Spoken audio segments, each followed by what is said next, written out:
Hello students, I am Rajkumar. I am going to teach you the next part of class 12th English, The Lost Child.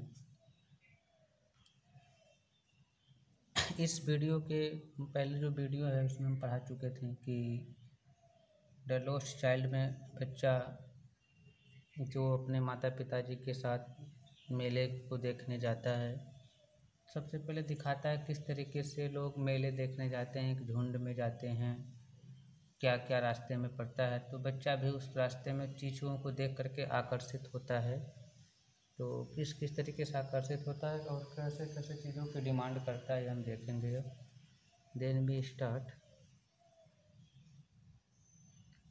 A group of dragonflies were bustling about on their gaudy purple wings, intercepting the flight of a lone black butterfly in search of sweetness from the flower.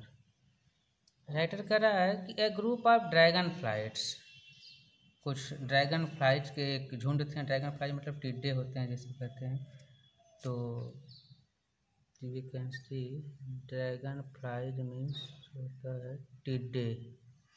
तो a group of dragonflies were bustling about on their gaudy purple wings.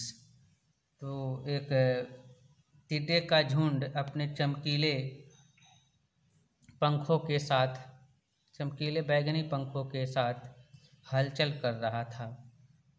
Intercepting the flight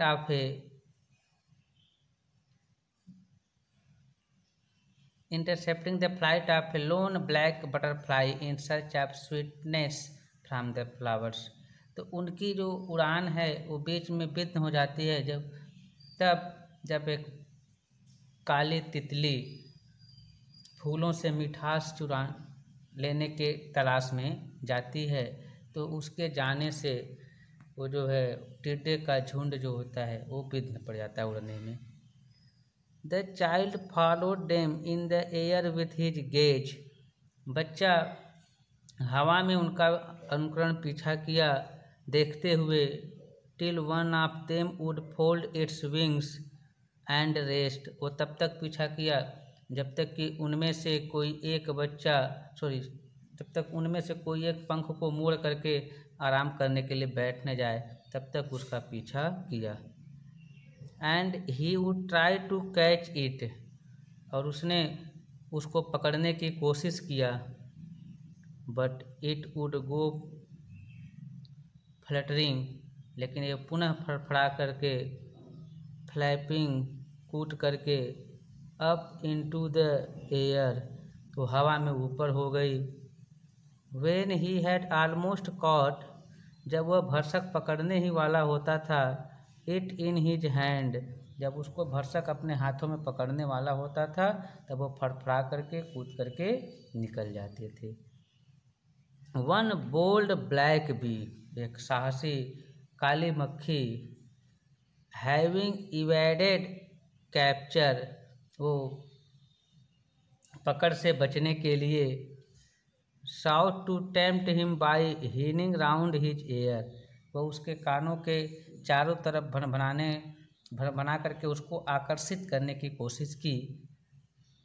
and nearly settled on his lips, और लगभग में उसके नाकों के नज़दीक आकर के बैठ गई। When his mother gave a cautionary call, और तब उस लड़के की माँ ने उसको चेतावनी भरी आवाज़ दी। कम चाइल्ड कम, आ जाओ बच्चे आ जाओ। Come on to the footpath, footpath पर आ जाओ।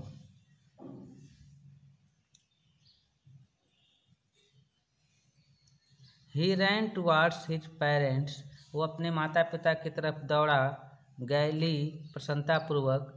And walked abreast of them for a while, और थोड़े समय के लिए उनसे दूर टहल के चला गया।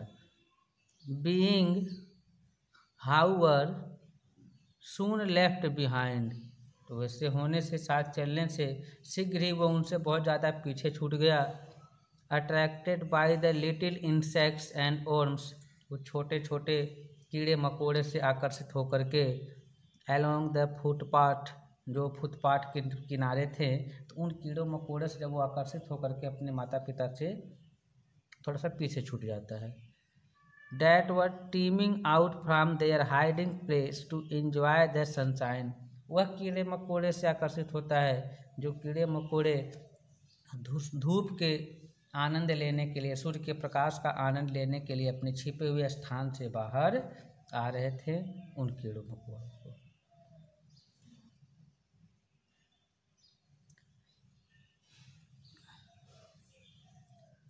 An old banyan tree,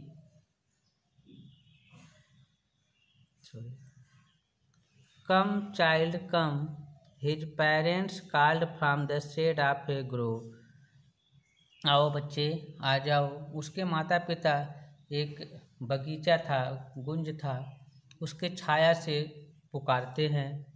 Where they had seated themselves, वहाँ पर बैठे हुए थे। On the edge of a well, एक कुएं के किनारे बैठ करके, वहाँ एक छाव था, तो वहाँ से बुलाते हैं आ जाओ बेटे आ जाओ। ही रैन टुवार्ड्स देम, तो वह बच्चा उनकी तरफ दौड़ करके जाता है। An old banyan tree out stretch its powerful arms over the blossoming jack and jamun and neem and champa and sricha and cast its shadow across beds of golden cassis and crimson guldmohar, as an old grandmother spreads her skirts over her young ones। इसमें वो एक बनियान वृक्ष के बारे में वर्णन करते हैं और बताते हैं कि an old banyan tree out stretch it's powerful arms, एक पुराना बनियान का पेड़ था, वृक्ष था, जो अपने शक्तिशाली लताओं को फैलाया हुआ था। Over the blossoming jack and jamun and neems, किसके ऊपर? जब उसकी जो लताएं फैली हुई थी, उसकी जो शाखाएं फैली हुई थी, तो उसके नीचे खिले हुए जैक, जामन, नीम, चंपा, श्रीषा, ये सब के पेड़ थे, तो उसके नीचे पेड़ थे, उसके ऊपर वो अपनी शाखाओं को फैलाया हुआ था, शक्तिशाली शाखाओं को। And cast its shadow across beds of golden cassia, और सुनहरे कलर के जो कैसिस के फूल थे उसके ऊपर ऐसे फैले हुआ था, मानो लग रहा है कि सुनहरे कलर, जब वो कैसिस के फूल सुनहरे कलर के खिले हुए थे, तो ऐसे लग रहा था कोई चादर बिछाया हुआ है, उसके ऊपर भी उसकी शाखाएं फैली हुई थी। And crimson gulmohur as an old grandmother spirits, और उस क्रिम्सन गोल्ड मोहर के ऊपर भी अपनी शाखाओं को फैलाए हुए थे, ऐसे फैलाए हुए थे जैसे कोई वृद्ध दादी माँ अपने स्कर्ट्स को अपने छोटे बच्चे को छिपाने के लिए करती है, उस तरीके से वो किया हुआ है। But the blushing blossom freely offered their adoration to the sun in spite of their protecting chaperon, by half covering themselves, and the sweet perfumes of their pollen mingled with the soft cool breeze that came and went in little puffs, only to be wafted aloft by a stranger breeze। Once again, but the blushing blossom,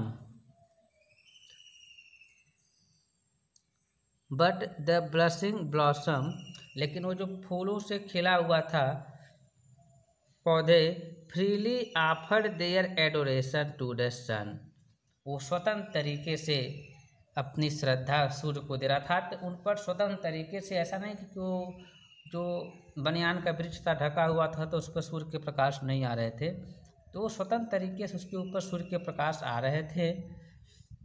in spite of their protecting chaperone, भले ही उनकी शाखाओं को जो ऊपर से protect किया गया हो बनियान के वृक्ष को, लेकिन उसके बावजूद भी वहाँ सूर्य का प्रकाश आ रहा था।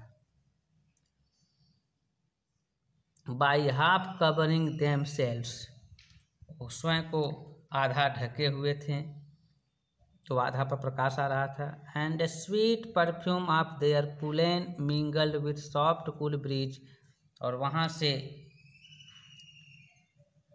बहुत अच्छी परफ्यूम आ रही थी। किसकी महकी हुई थी? जिसकी सॉफ्ट कूल ब्रीज, तो वहाँ से ठंडी हवाएं जब चलती थी हो करके तो वहाँ से एक महक जैसी खुशबू आती थी फूलों की। That came and went in little puffs only to be wafted aloft by a stranger breeze। तो वो कब होता था? जब एक विचित्र प्रकार का कोई ठंडी हवा चलती थी तो उस खुशबू को उड़ा ले जाती थी। इस तरीके से वो हवाएं चल रही थी।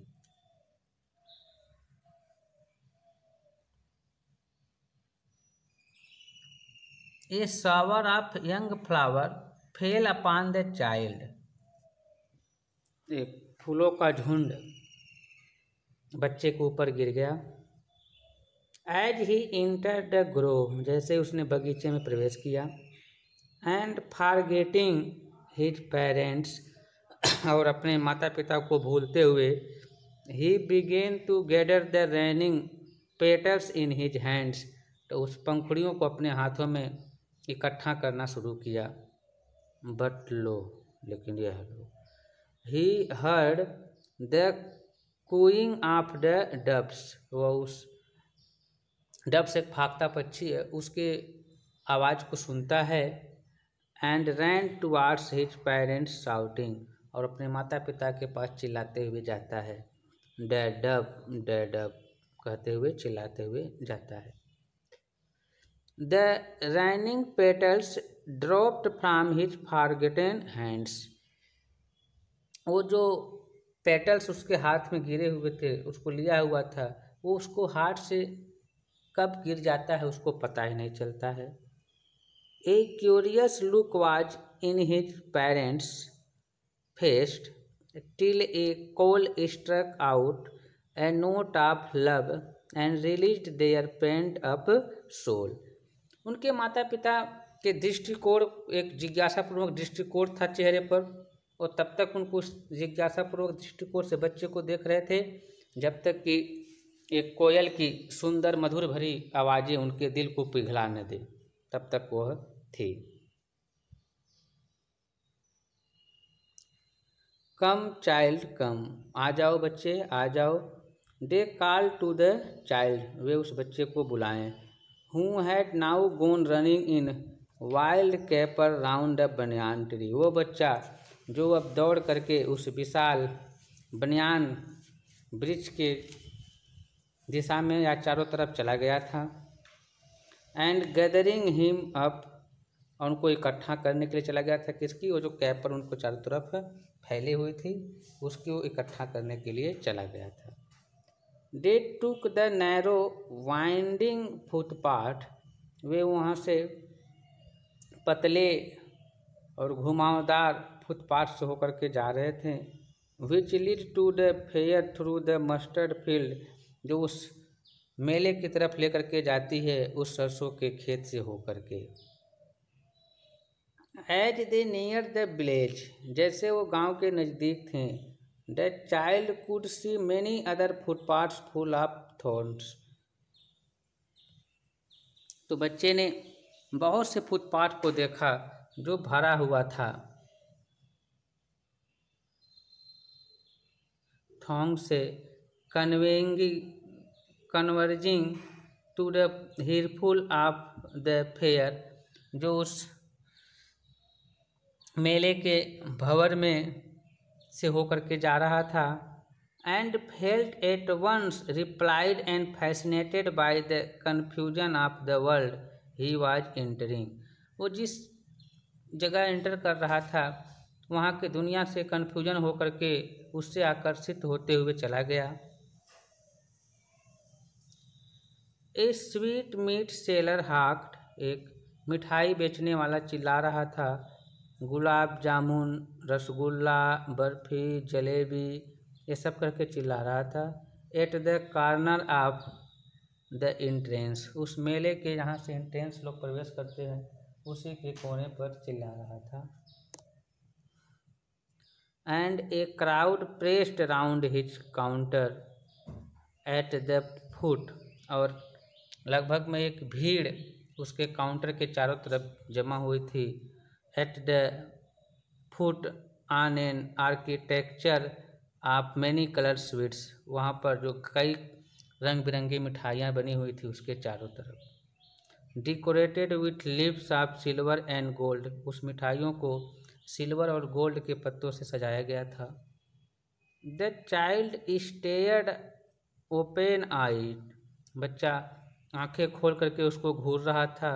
And his mouth watered for the barfi that was his favourite sweet, तो बर्फी जो उसकी प्रिय मिठाई थी उसके लिए उसके मुंह में पानी आ गया था। I want that barfi, he slowly murmured, वो धीमे से कहा कि मैं इस बर्फी को चाहता हूँ। But he half knew as he begged that his plea would not be heeded because his parents would say he was greedy, लेकिन वो आधा जानता था इस बात को कि जैसे कि वह अनुरोध करेगा तो उसका जो अनुरोध है उस पर लोग उसके माता पिता ध्यान नहीं देंगे, क्योंकि वो जानेंगे ये कह करके कि वो लड़का लालची है। So without waiting for an answer, इसीलिए बिना जवाब के ही मूव्ड ऑन, वो आगे बढ़ गया। तो आज के लिए इतना, कल हम आगे वीडियो में डिस्कस करेंगे। Have nice day, best of luck.